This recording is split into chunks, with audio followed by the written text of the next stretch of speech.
Bismillahirrahmanirrahim. Alhamdulillahi Rabbil Alamin. Wa salatu wa salamu ala Rasulina Muhammadin wa ala alihi wa sahbihi ajma'in. Mes chers frères, c'est un honneur pour moi aujourd'hui d'être parmi vous. J'espère que le mois de Ramadan se passe bien.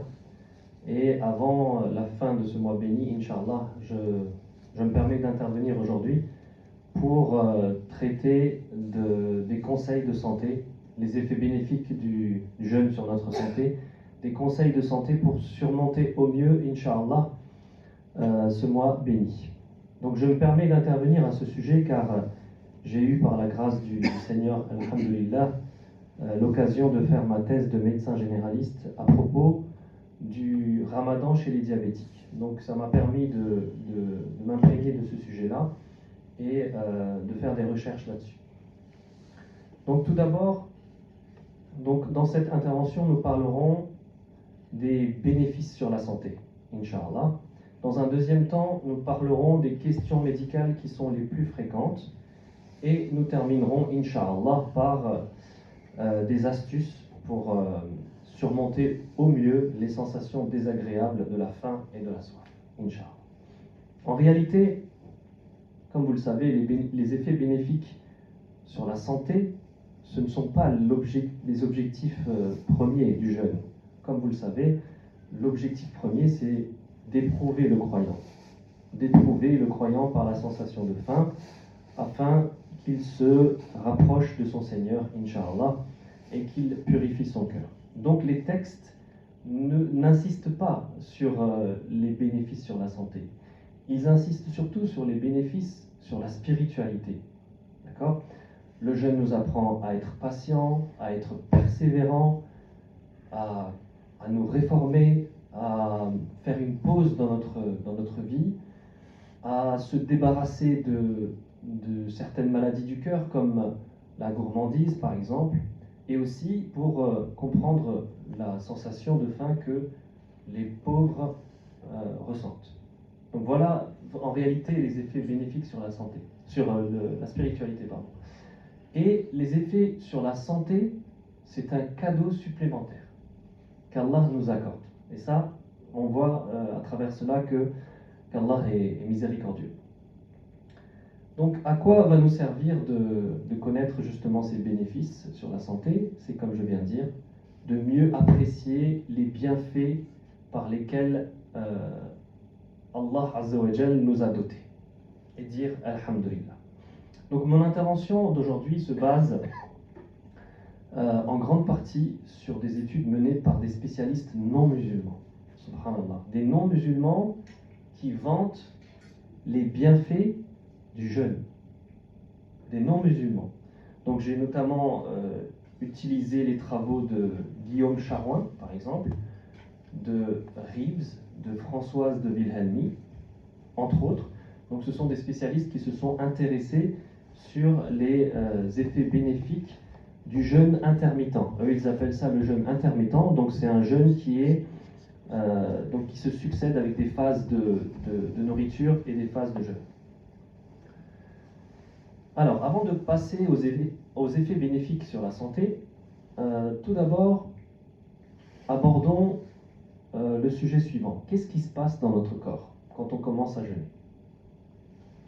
Eh bien, mes chers frères et sœurs, quand on commence à jeûner, quand une personne se prive de nourriture et de boisson, tout d'abord, durant les 6 premières heures de la journée, le corps puise son énergie dans le sucre qui se trouve dans le sang et dans le foie.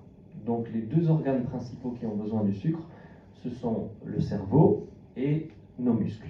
Donc ces 2 organes puisent dans le sucre qui se trouve dans le sang.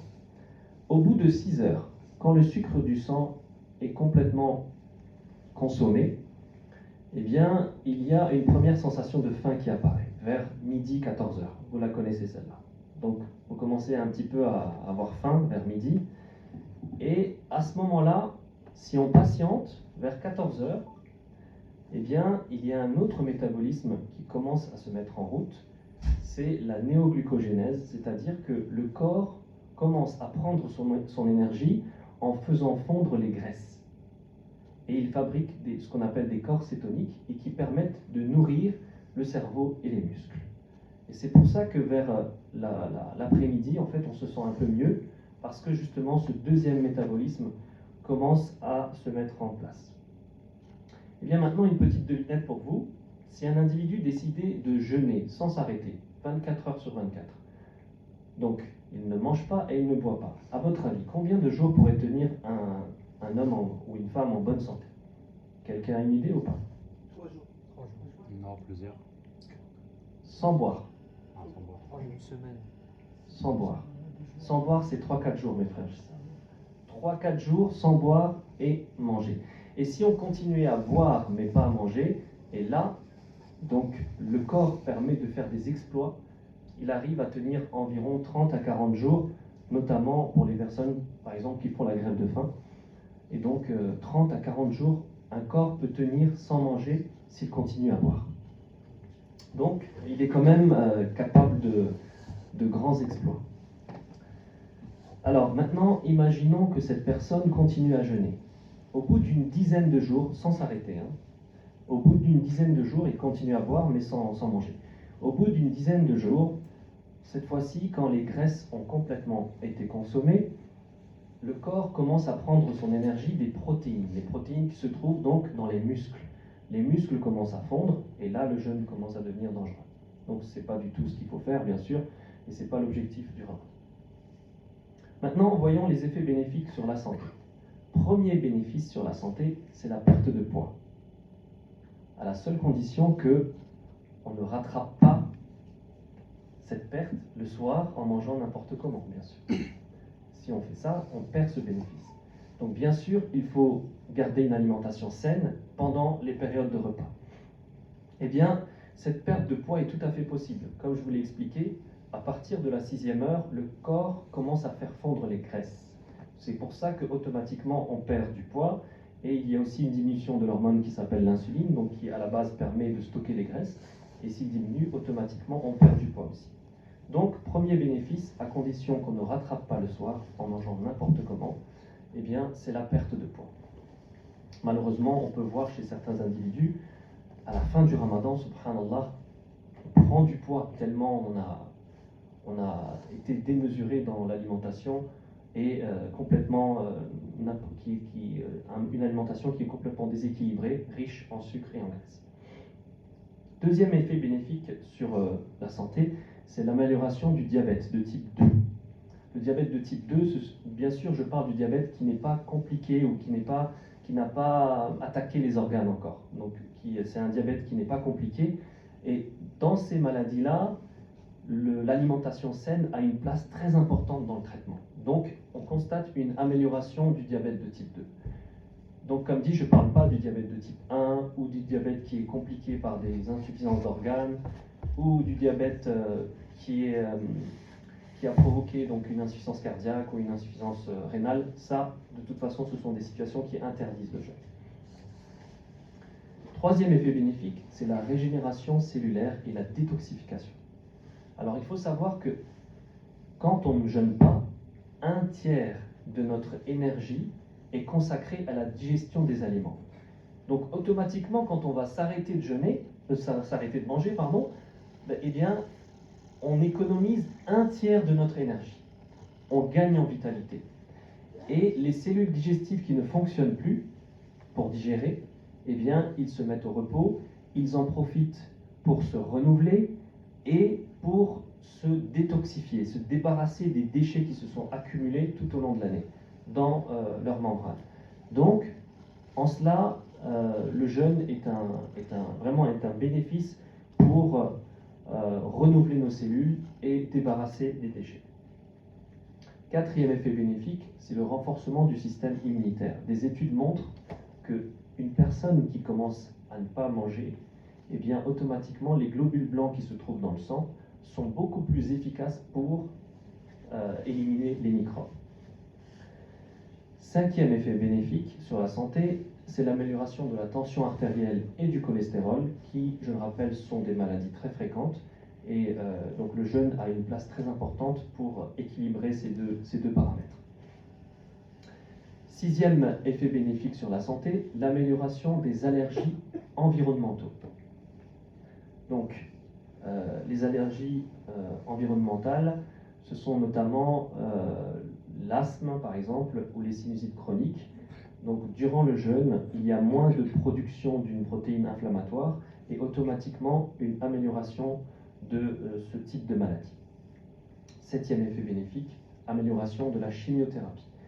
On a constaté dans les études que un malade cancéreux qui commence à jeûner, eh bien, quand on lui donne de la chimiothérapie est beaucoup plus efficace. Pourquoi? Parce qu'en fait, les cellules cancéreuses consomment énormément de sucre et quand on prive le corps de sucre, elles deviennent plus fragiles et automatiquement, elles sont éliminées facilement avec la chimiothérapie. Ça, ce sont des études qui ont été montrées en laboratoire, chez des femmes atteintes de cancer de sein aussi, mais ça nécessite quand même de faire des études complémentaires pour voir comment on peut utiliser le jeûne chez le cancéreux, parce que le cancer, c'est une maladie, comme vous le savez, grave, qui rend la personne dénutrie aussi. Et donc, si on le prive encore de manger, il se peut que ça soit dangereux. Donc, ça nécessite encore des études complémentaires pour bien ficeler tout ça. Mais les premières études sont vraiment surprenantes et encourageantes. 8e bénéfice sur la santé, c'est la prévention des maladies neurodégénératives, comme par exemple la maladie de Parkinson ou la maladie d'Alzheimer. On a montré dans des études que les corps cétoniques obtenus à partir des graisses permettaient justement de protéger le cerveau contre ce type de maladie. 9e effet bénéfique, et je trouve que c'est l'effet le plus important, c'est l'amélioration de l'état psychologique de l'individu. Alors, comment c'est possible? Eh bien, le fait de jeûner permet de déconstruire une peur fondamentale, qui est la peur de manquer de nourriture. Pourquoi? Parce qu'en fait, on constate que notre corps, il est capable de vivre et de rester en vie malgré le manque de nourriture. Et ça, c'est très rassurant pour l'individu, et ça permet aussi de déconstruire plein d'autres peurs. En fait, il faut savoir que la sensation de faim qu'on ressent vers midi 14h, ce n'est pas une vraie sensation de faim. C'est juste la diminution du sucre dans le sang. Et quand on patiente, on voit que après, il y a un deuxième métabolisme qui permet de nous faire survivre jusqu'au soir. Eh bien, quand on apprend ça, quand on fait la différence entre cette sensation temporaire qui est à midi et la vraie sensation de faim qu'on ressent vers le soir, eh bien, on arrive à faire la différence entre ces deux sensations. Et la plupart du temps, subhanallah, en dehors du ramadan, on mange souvent par émotion. C'est l'heure du repas, où on est en colère, on a envie de manger quelque chose. Je sais pas, on sent l'odeur de l'aliment, on commence à avoir faim. Vous voyez, en général, ce sont les émotions qui parlent vers midi. Et quand on arrive à connaître la différence entre la vraie sensation de faim et les petites sensations passagères, après le ramadan, quand on aura une petite faim, on ne va pas tout de suite se précipiter sur la nourriture. On va attendre. On sait que ce n'est pas vraiment le corps qui demande, c'est plutôt les émotions qui parlent. Donc, en cela, le jeûne est très utile pour nous éduquer au quotidien. Et donc, comme j'ai dit, on est capable de rester en vie malgré la faim. Donc, on a moins peur de mourir et de manquer de nourriture. Et subhanallah, c'est très bénéfique pour notre psychologie. 10e effet bénéfique et dernier effet bénéfique, c'est cette sensation de bien-être qu'on ressent vers la fin de l'après-midi. Subhanallah, d'un coup on n'a plus faim et on tient le coup. Même parfois jusqu'au iftar, on n'a pas faim. Et ça en fait c'est dû à la fabrication d'autres hormones comme la sérotonine, la dopamine, qui nous permettent justement de vivre cette sensation de bien-être psychologique. Donc voilà, j'ai cité une dizaine de bénéfices sur la santé.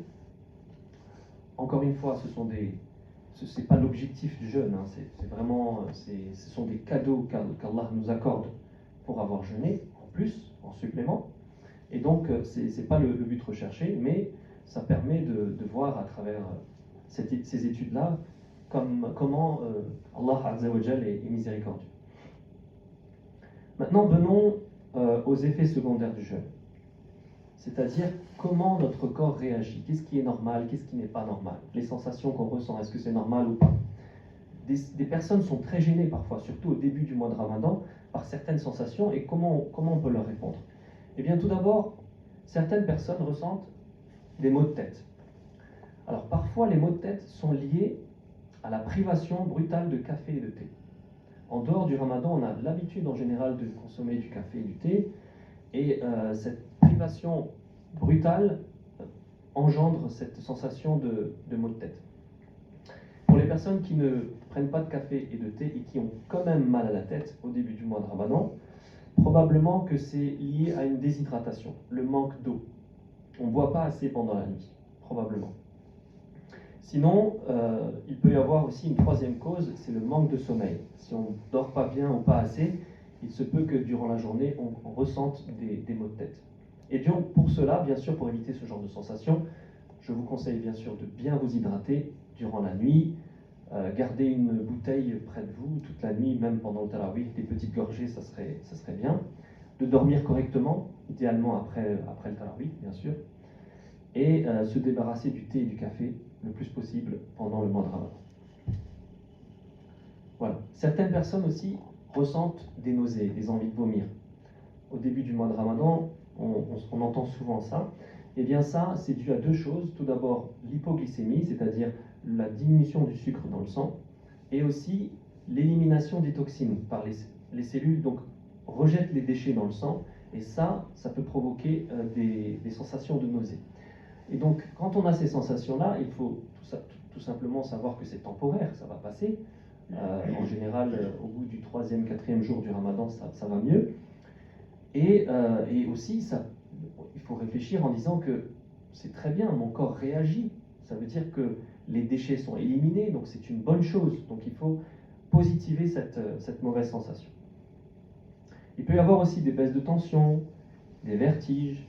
Donc ça, c'est en général lié à la fatigue, hein, c'est possible. Donc il faut bien sûr bien se reposer, bien s'hydrater. On peut faire des siestes durant la journée aussi. Certaines personnes se plaignent de mauvaise haleine aussi pendant le jeûne. Et ça, c'est dû en fait à la sécheresse dans la bouche qui permet au fait aux bactéries qui sont naturellement présentes de produire des odeurs. Et donc là, en général, je donne l'astuce suivante, c'est que après le repas du sahur, je vous conseille vivement de vous brosser les dents, bien sûr. Et après le brossage, en fait, il est aussi bien de brosser la langue, parce que la langue est un foyer très important de bactéries. Et donc, après le brossage des dents, on brosse la langue de l'arrière vers l'avant pour essayer d'éliminer le maximum de bactéries possible. Et en général, ça marche bien.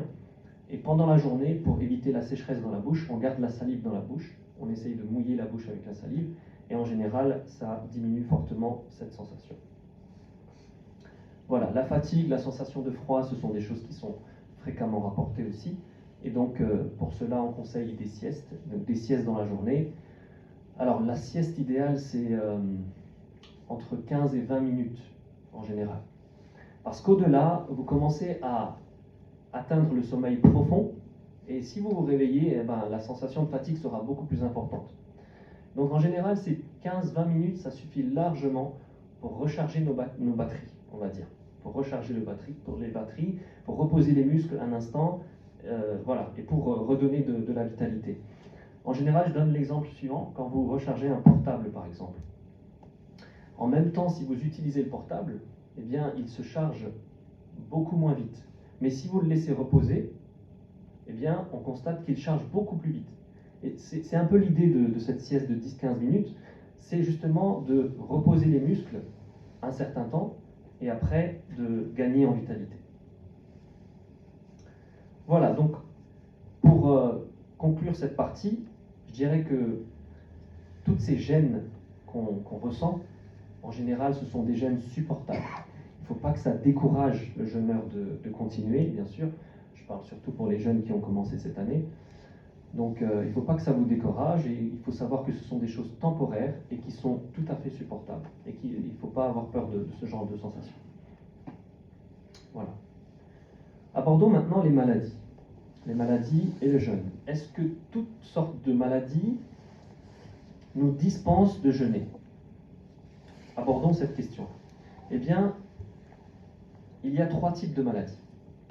Tout d'abord, la maladie qui est légère et qui ne rend pas le jeûne insupportable. Par exemple, un petit rhume, une petite douleur. Tout ça, bien sûr, ce sont des maladies qui ne dispensent pas de jeûne et le musulman a le devoir de continuer. Deuxième type de maladie, c'est la maladie qui est lourde et qui est temporaire. Par exemple, une vraie grippe qui vous donne 40 de fièvre et qui vous cloue au lit pendant plusieurs jours. Là, effectivement, il y a une dérogation. On peut ne pas jeûner, on doit pas jeûner en fait, et on doit rattraper plus tard quand, Inch'Allah, on retrouve la santé. Troisième type de maladie, ce sont les maladies qui sont chroniques et pour lesquelles le jeûne rend cette maladie aggrave cette maladie, on va dire. Comme par exemple les diabètes de type 2 qui sont compliqués d'insuffisance d'organes, déséquilibrés, etc. Le diabète de type 1, par exemple, tout ça, ce sont des maladies qui sont chroniques et pour lesquelles le jeûne n'est pas du tout adapté. Et donc pour ces maladies, bien sûr, comme vous le savez, on ne jeûne pas et on donne la compensation financière, la fidya, donc on nourrit un pauvre pour chaque jour manqué. Il y a aussi des contre-indications médicales, des situations dans lesquelles on interdit en général de jeûner. Par exemple, le fait d'être extrêmement maigre. On a la peau qui est collée sur les os, on est très maigre. Donc dans ces moments-là, on ne peut pas conseiller de jeûner. Déjà que l'individu est assez faible, si on le prive de nourriture en plus, donc ça sera beaucoup plus néfaste pour sa santé. Deuxième cas qui contre-indique complètement le jeûne, le diabète de type 1. Donc le diabète de type 1, c'est le diabète qu'on voit en général chez les jeunes et qui nécessite un traitement par des insulines. Donc pour eux, les horaires de repas sont très carrés, il faut que ça soit pris à des horaires précises, et il faut qu'ils se fassent l'injection d'insuline à des heures précises, donc il n'est pas question de jeûner pour eux. Le diabète de type 2 qui est complètement déséquilibré ou qui a des complications sur le cœur, sur les yeux, sur les reins par exemple, pour ces personnes-là en général on déconseille aussi, on interdit. Les insuffisances cardiaques, donc le cœur qui est fatigué, les reins qui sont fatigués, tout ça ce sont des organes nobles qui nécessitent un repas et une hydratation qui est au minimum nécessaire. La grossesse et l'allaitement aussi, en général c'est plutôt déconseillé. Donc en islam vous avez aussi la dérogation pour la femme enceinte et celle qui allaite. Et donc c'est une dérogation, donc si elle est bien portante, si c'est pas son premier enfant, si elle a l'habitude de le faire, pourquoi pas, il n'y a pas de souci. Mais si elle a un doute, si elle voit que ça semble être compliqué, donc il ne faut pas qu'elle hésite à rompre le jeûne. Venons-en maintenant aux questions médicales les plus fréquentes. Alors maintenant, c'est vous qui travaillez. Je vous pose des questions et je vois si tout le monde est clair là-dessus. Les prises de sang, est-ce que ça casse le jeûne? Tout le monde est unanime là-dessus? Tout le monde est clair? Très bien. Tout simplement parce que le sang sort du corps, il n'y a rien qui rentre par la bouche jusqu'à l'estomac. On est d'accord. Maintenant, les injections, les piqûres, par exemple les vaccins ou des choses comme ça. Est-ce que ça casse le jeûne à votre avis? Non. Il y a des tubes dans. Tout le monde est sûr là-dessus? Oui, sauf non, si c'est ça dépend. Très bien. Ce qui peut alimenter le corps, ça peut... Voilà, très bien. Donc en fait, la règle générale, c'est que ça ne rompt pas le jeûne, ça ne casse pas le jeûne, notamment si c'est un médicament, par exemple, un antibiotique ou un vaccin, par exemple. Quand on injecte dans le muscle, ça ne passe pas par la bouche, ça ne va pas dans l'estomac, donc ça ne rompt pas le jeûne. Sauf que certains savants, pas tous, ils ne sont pas unanimes là-dessus, certains savants disent que pour les produits qui sont nutritifs, qui nourrissent le corps ou qui hydratent le corps, par exemple comme le sérum glucosé, comme le sérum physiologique ou les nutriments, eh bien sûr, ça vous donne de l'énergie, ça vous permet de tenir le coup, donc ça rend le jeûne. Mais en général, les personnes qui sont dans cette situation, bien sûr, ils ne sont pas dans un état de santé au top, donc bien sûr, il ne faut pas qu'ils jeûnent. Très bien. Donc, les gouttes dans les yeux, dans le nez, dans les oreilles, est-ce que ça rend le jeûne à votre avis? Alors là, vous êtes plus partagés. Oui, non, peut-être. Ouais. Quand on met dans les yeux, ça va dans la gorge? Ouais. Si tu sais le goût. Ouais. Ok. Alors la règle générale, quand c'est nécessaire, il y a un traitement à appliquer. En général, ça rompt pas le jeûne. D'accord? Parce que, en général, ça ne passe pas dans l'estomac, par la bouche. Ok? Sauf bien sûr si vous mettez une grande quantité dans le nez, automatiquement vous allez le sentir dans la gorge, vous allez l'avaler, là non. Mais en général, pour les petites quantités, notamment dans les yeux, dans les oreilles et dans le nez, les petites quantités qui ne vont pas dans l'estomac, normalement, ça ne rompt pas le jeûne. Si c'est nécessaire, il faut le faire. Mais il ne faut pas s'amuser à le faire si on n'a pas besoin de le faire. Sinon, alors une question un peu plus compliquée, les aérosols, donc la ventoline par exemple, pour les asthmatiques, le médicament qu'ils respirent, à votre avis, ça rend le jeûne ou pas?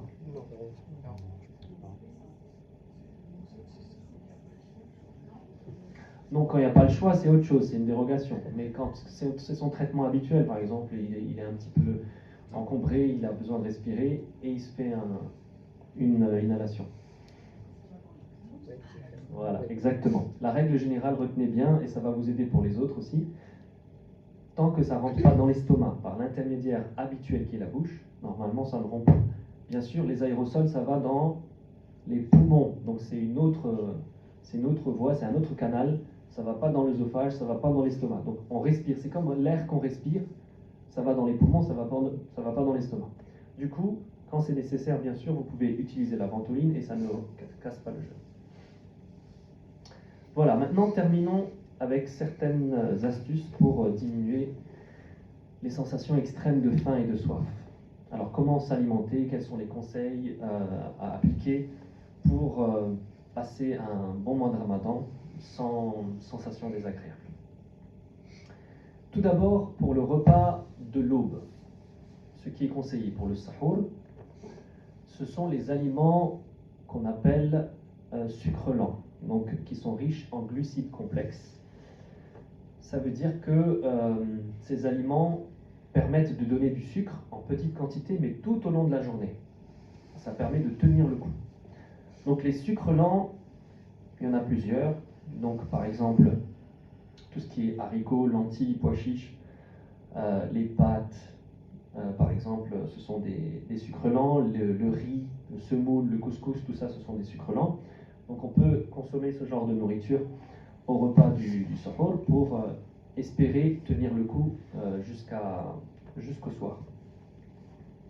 Alors, une autre règle quand même, c'est de manger peu, manger très peu, pour laisser les intestins vides le plus possible, parce que si vous mangez beaucoup au repas du matin, eh bien, toute la journée ou une bonne partie de la journée, votre tube digestif va essayer d'éliminer ces aliments. Donc, du coup, on va avoir des sensations désagréables, de douleurs de ventre, de gaz, de ballonnement, etc.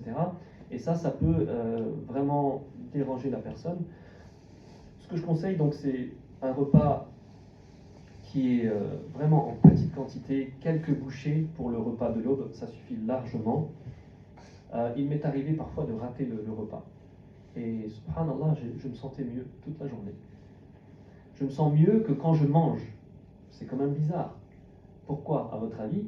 Parce que tout simplement, on passe l'étape de l'élimination des sucres, on passe directement dans la deuxième étape de l'élimination des graisses. D'accord? Parce que le corps n'a rien mangé et du coup, il continue à brûler les graisses. Donc, quand on mange en petite quantité le repas de suhour, et si on privilégie les sucres lents, Inch'Allah ta'ala, ça nous permettra de tenir plus facilement. D'ailleurs, c'est une recommandation prophétique, sallallahu alayhi wa sallam. Qu'est-ce qu'il nous dit le prophète, subhanallah? Vous connaissez ce fameux hadith des un tiers. Hein? L'être humain ne remplit pas un autre récipient pire que son estomac. Alors que pour vivre, quelques bouchées lui suffiraient. Et s'il n'arrive pas à résister, qu'il remplisse alors un tiers de nourriture, un tiers de boisson, un tiers pour la respiration. Subhanallah. Donc c'était une recommandation prophétique déjà à l'époque du prophète sallallahu alayhi wa sallam. Donc manger peu, mais les bons aliments. Peu et les bons. Donc un tiers de l'estomac, ça correspond à quoi? L'estomac, c'est environ 1,5 litre. Un tiers de l'estomac, c'est 500 millilitres, donc un demi-litre. Donc c'est même pas la moitié d'une bouteille d'eau classique. Vous voyez, donc voilà, c'est vraiment quelques bouchées, une petite assiette, et avec des aliments des sucres lents qui permettent de tenir, et ça suffit largement. Maintenant, pour le repas du soir, ce qui est conseillé pour éviter les sensations désagréables, c'est d'éviter les aliments gras et sucrés. Pourquoi? Justement pour éviter une hyperglycémie, donc la montée du sucre dans le sang, une grande augmentation du sucre dans le sang. Pourquoi? Parce qu'en fait, le corps va s'alarmer, il y a trop de sucre qui vient d'un coup, il ne sait pas quoi en faire. Du coup, il produit de l'insuline, qui est une hormone qui va permettre de diminuer au maximum ce sucre tout de suite pour le stocker sous forme de graisse.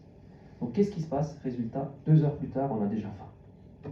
Pourquoi? Parce qu'en fait, le sucre du sang a diminué. Pourquoi? Parce qu'on a beaucoup mangé, sucré et gras.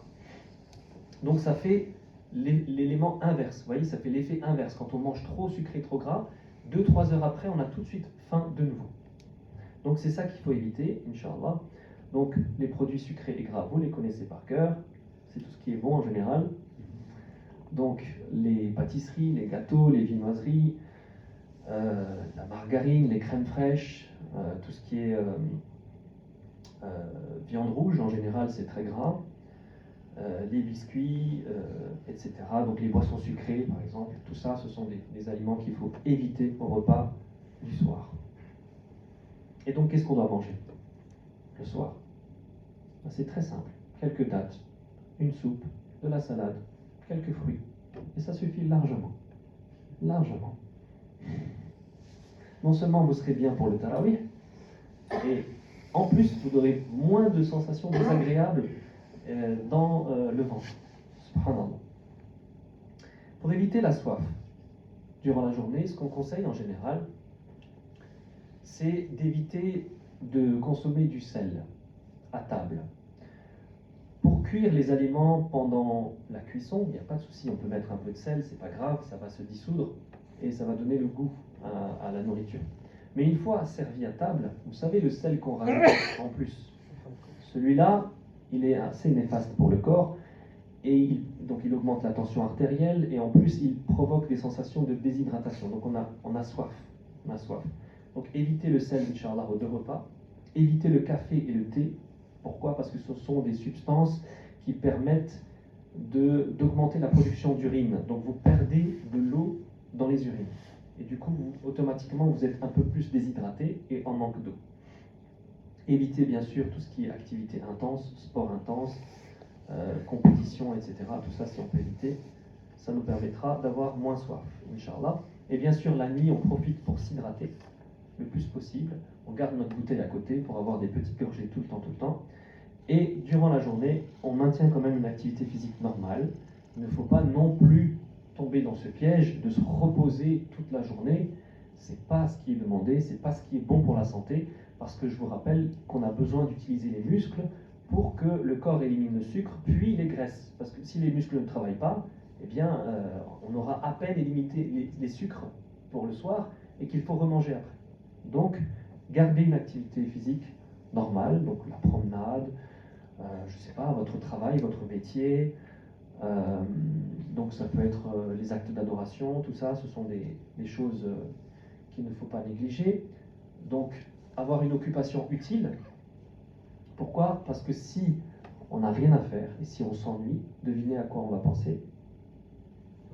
À manger, tout simplement. Si on n'occupe pas notre esprit avec des choses utiles, automatiquement, à cause de la faim, on va penser à manger, etc. Et donc, les occupations utiles, c'est très important durant la journée. Pour conclure, donc, on a vu les bienfaits du jeûne, on a vu certaines astuces pour éviter les sensations désagréables.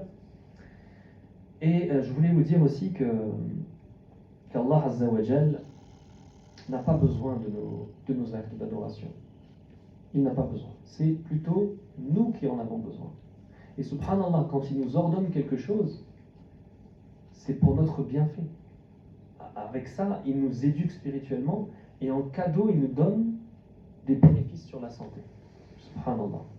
Donc ça montre la grande miséricorde d'Allah Azza wa Jal. Et c'est en cela que c'est important d'étudier ce sujet. Et quand j'ai vu des auteurs non musulmans vanter les bienfaits du jeûne que mon Seigneur m'a prescrit, subhanallah, j'ai eu honte de moi. Je me suis dit, mais pourquoi je n'ai pas accordé plus d'importance à cet acte d'adoration? en dehors du Ramadan. Ce sont des non-musulmans qui viennent m'apprendre les bénéfices du jeûne. Subhanallah. Et je me suis juré, Inch'Allah, j'essaierai de tenir cette promesse, d'accorder plus d'importance à cet acte d'adoration qui est le jeûne, le saum. Même après le Ramadan, Inch'Allah, si Dieu le permet, on va continuer. Peut-être les lundis, les jeudis, surtout pendant les périodes d'hiver, les journées sont très courtes. Subhanallah. Ne ratons pas ce bénéfice sur notre santé et sur notre spiritualité, Inch'Allah. Prenons ces décisions-là et Inch'Allah, on sera en meilleure santé et plus proche d'Allah aussi. Donc, en étudiant ces sujets-là aussi, j'ai arrêté d'avoir peur. Arrêté d'avoir peur, d'avoir faim, de manquer de nourriture, de mourir, de rester faible, etc. Tout ça, subhanallah, je me suis dit, c'est pas la peine d'y penser. Le corps, il est totalement capable de surmonter ses besoins, de subvenir à ses besoins, sans problème. On peut vivre sans manger pendant plusieurs heures, il n'y a aucun problème. Voilà tout ce que je voulais vous dire pour aujourd'hui. J'espère que ça n'a pas été trop long, j'espère que j'ai été très clair dans mes propos. Et qu'Allah nous accorde, Inch'Allah, un mois de Ramadan rempli de spiritualité, qu'il nous rassemble au paradis, qu'il nous accorde une descendance pieuse, Inch'Allah ta'ala. Merci de m'avoir écouté. J'espère vous revoir, Inch'Allah, pour d'autres occasions. C'est la première fois que je venais dans cette mosquée-là. Et donc, voilà, c'était une agréable surprise. Merci pour l'accueil, Inch'Allah. J'espère que ce ne sera pas la dernière fois. Voilà, merci pour votre écoute, Inch'Allah, et à bientôt. Subhan rabbika rabbil izzati amma yasifun, wa salamun ala al-mursalin, alhamdulillahi rabbil alamin.